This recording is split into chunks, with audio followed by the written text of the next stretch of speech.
Հունիսի 20-ի Չորչանայի գործը եւ իրավապահ մարմինների աշխատակիցների կողմից լիազորությունների չարաշահումը։ Սրանք էին հարցերը, որոնք գլխավոր դատախազին ուղղեցին հանուն Վրաստանի կուսակցության անդամները։ Գյորգի Գվարատկիձեն մասամբ պատասխանեց պատգամավորներին, բայց չանդրադարձավ քրեական գործերի բովանդակային քննարկմանը։ Պատգամավորների հարցերին պատասխանելուց առաջ գլխավոր դատախազը խորհրդարանին ներկայացրեց անցյալ տարվա գործունեության հաշվետվությունը։ Նա մանրամասն խոսեց քրեական արդարադատության, քաղաքականության եւ հանցագործությունների վիճակագրության մասին։ Նրա խոսքով անցյալ տարի քրեական հետապնդում է սկսվել 25,086 անձի նկատմամբ, 20,092 անձի նկատմամբ կայացված դատավճիռներից գրեթե 87%-ում կնքվել են մեղքի ճանաչման համաձայնագրեր։ Գլխավոր դատախազի խոսքով հանցագործությունների ամենատարածված տեսակներն են թմրանյութերը,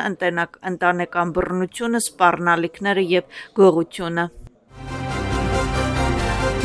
53 միլիոն լարի արժողությամբ հոգեմետ դեղերի ապօրինի առևտրի գործով ձերբակալվել է 17 մարդ։ 3 անձի նկատմամբ հետախուզվում է հայտարարել։ 11 մեղադրանք է առաջադրվել առանց կալանքի։ Նրանց թվում են նաև դեղագործական կարգավորման գործակալության նախկին բարձրաստիճան պաշտոնյաներ։ Ֆինանսների նախարարության քննչական ծառայության ներկայացուցիչի խոսքով գործով իրականացվել են ավելի քան 1000 քննչական եւ դատավարական գործողություն։ Հետաքննության պարզվել է, որ 2018-2025 թվականներին երկրում գործել է այսպես կոչված դեղատնային թմրամոլության տարածմանը նպաստող խոշոր ցանց։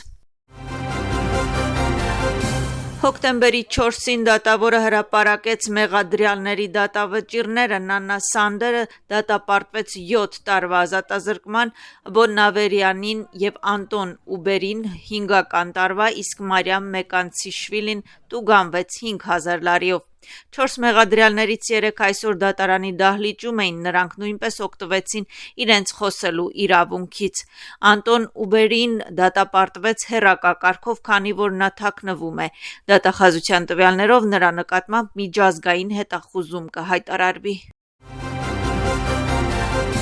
Գործարկվեց Կալաթա.gov.g էլեկտրոնային պորտալը։ Այն համատեղում է տարբեր շուկաների առաջարկներ եւ գներ։ Էլեկտրոնային զամբյուղը օգտագործողներին կծանոթացնի տարբեր ցանցերում հիմնական ապրանքների գներին մեկ տարածքում։ Սա գների կարգավորման վերաբերյալ շարունակական հանդիպումների արդյունքում կայացած որոշումներից մեկն է։ Այս պահին Եվրոպայի խորհրդի խորհրդարանական վեհաժողովում սկսվում են քննարկումներ Վրաստանի վերաբերյալ։ Վրաստանում ժողովրդավարական ինստիտուտների գործունեության մասին զեկույցը քվեարկության կդրվի այսօր։ Համազեկուցողներն են Էդիթ Էստերլան եւ Սաբինա Չոդիչը։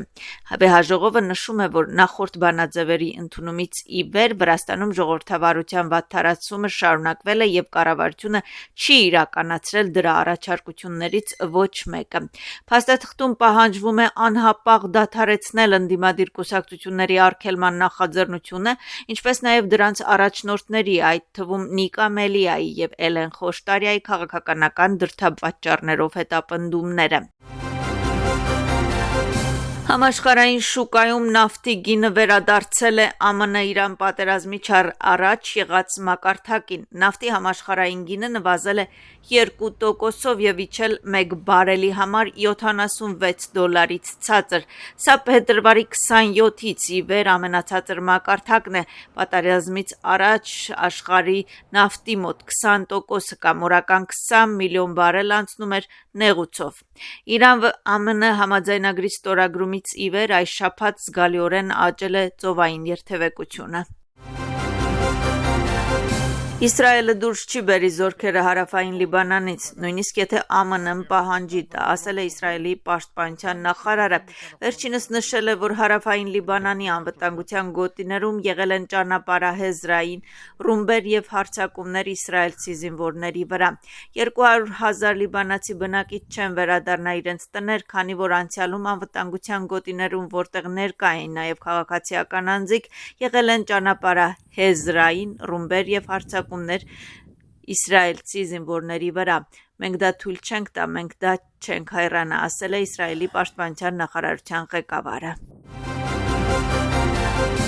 Ֆրանսիայում անտառային հրդեհները բարձր ջերմաստիճանի պատճառով հարյուրավոր հեկտարներ են ոչնչացրել։ Տեղական լրատվամիջոցների տվյալներով հրդեհներից մեկը բռնկվել է երկրի հարավ-արևմուտքում գտնվող Լոտ-է-Գարոն դեպարտամենտում և կրակը տարածվել է 87 հեկտար տարածքի վրա։ Հունիսի 23-ին Ֆրանսիայում գրանցվել է վերջին 79 տարվա ընթացքում ամենաբարձր ջերմաստիճանը։ Երկրի որոշ շրջաններում օդի ջերմաստիճանը հասել է 45 աստիճան Ցելսիուսի։ Չափազանց շոկի պատճառով երկրի մեծ մասում հայտարարվել է կարմիր տագնապի մակարդակ, որը համարվում է աննախադեպ նախազգուշացում երկրի համար։ Ֆրանսիայից բացի Արևմտյան Եվրոպայի այլ երկրներ նույնպես պայքարում են բարձր ջերմաստիճանի դեմ։ Թբիլիսիի մանկապարտեզներում երեխաների գրանցումը կիրականացվի 3 փուլով։ Անհրաժեշտ փաստաթղթերը հասանելի կլինի էլեկտրոնային տարբերակով մանկապարտեզների կառավարման գործակալության կայքում kids.org.g։ Գրանցման բոլոր 3 փուլերը կսկսվեն հուլիս ամսին։ Երախտագիտության պատը բացվել է Ազգային գրադարանի 3-րդ շենքում։ Այցելուները գրադարանի անգլո-ամերիկյան դահլիճի պատին հատուկ տեղադրված մոնիտորի վրա կկարողանան տեղեկություններ ստանալ այն մարդկանց մասին, ովքեր նշանակալի ներդրում են ունեցել վրաց լեզվի, մշակույթի, բնական գիտությունների, գրականության և ճարտարապետության զարգացման գործում։ Ցուցակում ներառված են նաև այն մարդիկ, ովքեր տասնամյակներ շարունակ ակտիվորեն աջակցել են Վրաստանի անկախությանը։